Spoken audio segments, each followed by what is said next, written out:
Hello बच्चों, आज हम अध्ययन करेंगे क्लास 7th के अध्याय 4 का ऊष्मा। तो ऊष्मा क्या होती है? देखें, चलिए मैं इसके लिए बात करता हूँ। आपने देखा है या महसूस भी किया होगा कि गर्मियों के दिनों में आपको देखा होगा कि बाहर गर्मी लगती है और घर के अंदर भी गर्मी लगती है, और सर्दियों के दिनों में क्या होता है? सर्दी लगती है। ठीक है, तो ऐसा होता क्यों है? ऐसा होता है, जो आपका मौसम होता है उसमें ऊष्मा की कमी और अधिकता के कारण।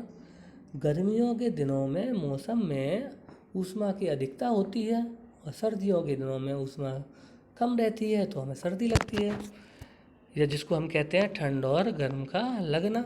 ठीक है, आपने देखा है कि बहुत सारी वस्तुएं आपने देखी होंगी, आप उनसे संपर्क में आए होंगे तो आपको लगता होगा कि वो गर्म है या कुछ ठंडी है। जैसे चाय आप पिएंगे तो गर्म लगेगी, बर्फ़ दिखाएंगे तो आपको ठंडी लगेगी।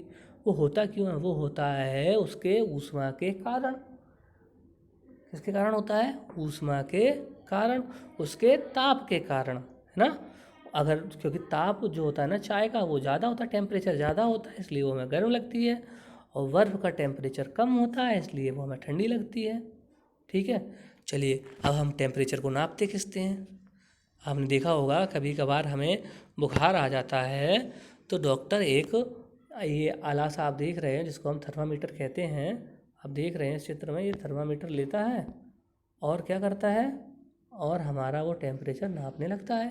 इससे ही तो नापता है ना। तो अब आपने देखा है ये डॉक्टर जो थर्मामीटर होता है वो क्या बताता है? वो हमारे शरीर का टेम्परेचर बताता है। और ये होता क्या है? ये होता है आपका कांच का बना होता है, लंबी बारीक एक नली होती है कांच की एक जैसी, जिसमें पारा भरा रहता है। ठीक है, पारा क्या होता है? पारा एक धातु है जिससे ऊष्मा का प्रवाह बहुत ज़्यादा करता है, जिसमें ऊष्मा का प्रवाह बहुत ज़्यादा होता है। हल्की सी ऊष्मा से ही ये चलने लगता है।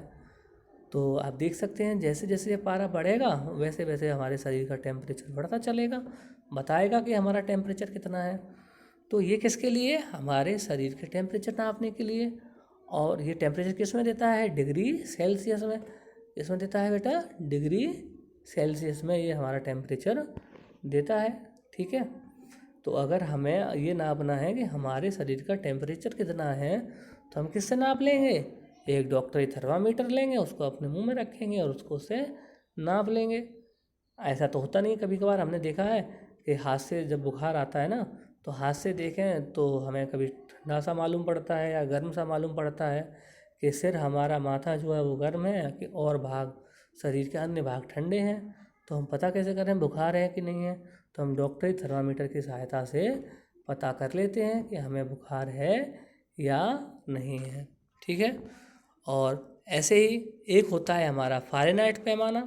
अब फ़ारेनहाइट पैमाना यहाँ दे रखा है, देखें फ़ारेनहाइट पैमाना होता है, इससे भी हम नापते हैं, लेकिन हमारे पास तो डॉक्टरी थर्मामीटर है। ठीक है, और हम इसमें कितना ताप माप सकते हैं? 35 डिग्री से 42 डिग्री तक ही हम यहाँ पे नाप सकते हैं। तो आज हमने क्या सीखा? हमने सीखा कि अगर हमें अपने शरीर का टेम्परेचर मापना है तो किससे मापेंगे? डॉक्टरी थर्मामीटर से।